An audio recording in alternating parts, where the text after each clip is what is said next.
मार्गदर्शक सत्ता का आदेश। जो कबीर था, जो रामदास था और जो रामकृष्ण था, वही तुम हो। यह अंतर्दर्शन थकाने या चमत्कृत करने के लिए नहीं है। प्रकाश की भांति ही दिखाई दे रही उस मार्गदर्शक सत्ता के होंठ हिले। उस कंपन से जो निर्देश प्रस्फुटित हो रहे थे, उनमें कोई ध्वनि नहीं थी। परावाणी भी नहीं कह सकते, क्योंकि उसके लिए होठों के कंपन भी आवश्यक नहीं। नाभि या हृदय से उद्धृत पश्यंती स्तर की यह वाणी केवल उसी व्यक्ति को सुनाई देती है जिसके लिए वह निःसृत होती है। गुरुदेव कह रहे थे, अभी तुम्हारे लिए एक ही प्रेरणा है, इसे निर्देश भी माने। यह प्रेरणा है साधना।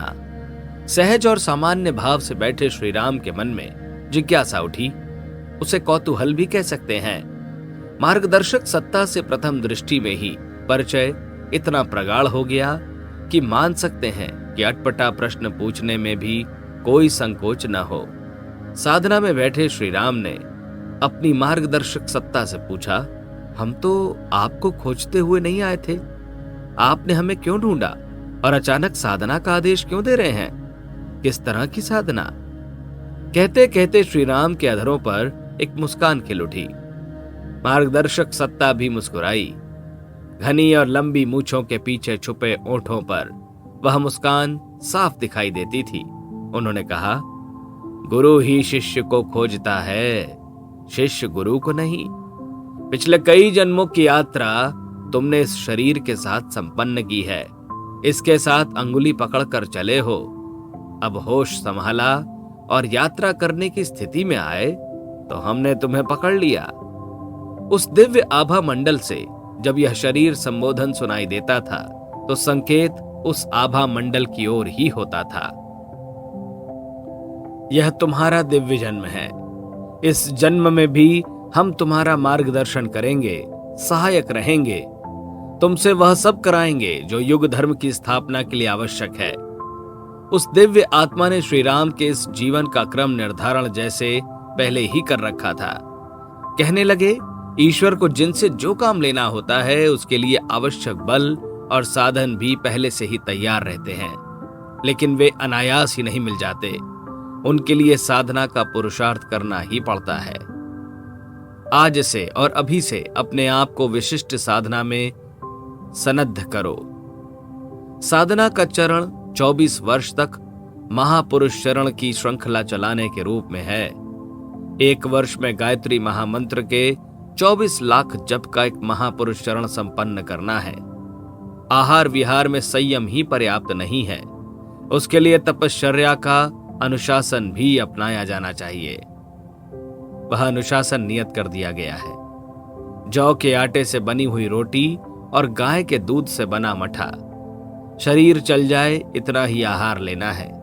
स्वाद और गंध के साथ आहार में पौष्टिकता पर भी ध्यान नहीं देना है। सौंपे गए कार्यों के लिए जितना स्वास्थ्य और ओज चाहिए उसकी पूर्ति दिव्य शक्तियां करती रहेंगी।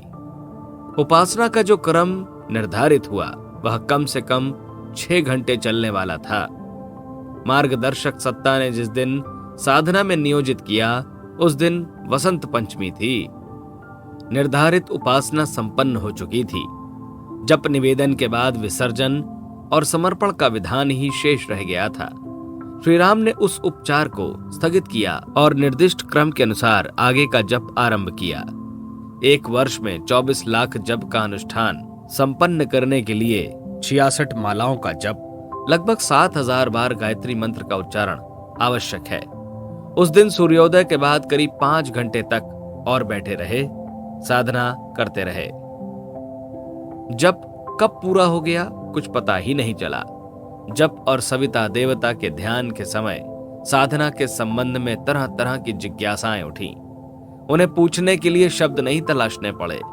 बिना पूछे ही प्रश्न संप्रेषित हो गए और उस दिव्य आत्मा के सानिध्य में समाधान भी अपने आप होते गए। एक जिज्ञासा थी, गुरुदेव कहाँ रहते हैं? उत्तर आया, हिमालय के हृदय देश में। वहां सामान्य शरीर से किसी का भी पहुंच पाना संभव नहीं है। स्थूल शरीर की सीमा है। वह सामान्य दुर्गम प्रदेशों में भी नहीं जा सकता। हिमालय का हृदय प्रदेश कहे जाने वाला क्षेत्र में तो असंभव ही है। सामान्य सूक्ष्म शरीर से पहुंचना भी मुश्किल है। उस क्षेत्र में व्याप्त तेजस और वर्चस का प्रभाव साधारण स्थिति के अस्तित्वों को दूर से ही ठेल देता है। कारण यह है कि उस क्षेत्र में आत्मचेतना के प्रयोग परीक्षण चलते रहते हैं। समाधान के अगले चरण में यह भी स्पष्ट हुआ कि गुरुदेव का स्थूल स्वरूप सैकड़ों वर्ष पुराना है। उसका परिचय और इतिहास लगभग अविज्ञात है। उस शरीर से किए गए काम ही आज उनका परिचय बने हुए हैं। इतिहास की खोजबीन की जा रही है, लेकिन वह अब भी अधूरी है। कुछ प्रमाणों के अनुसार उनका दैहिक स्वरूप 650 या 700 वर्ष पुराना है। कुछ के अनुसार 2500 साल से भी ज्यादा प्राचीन है।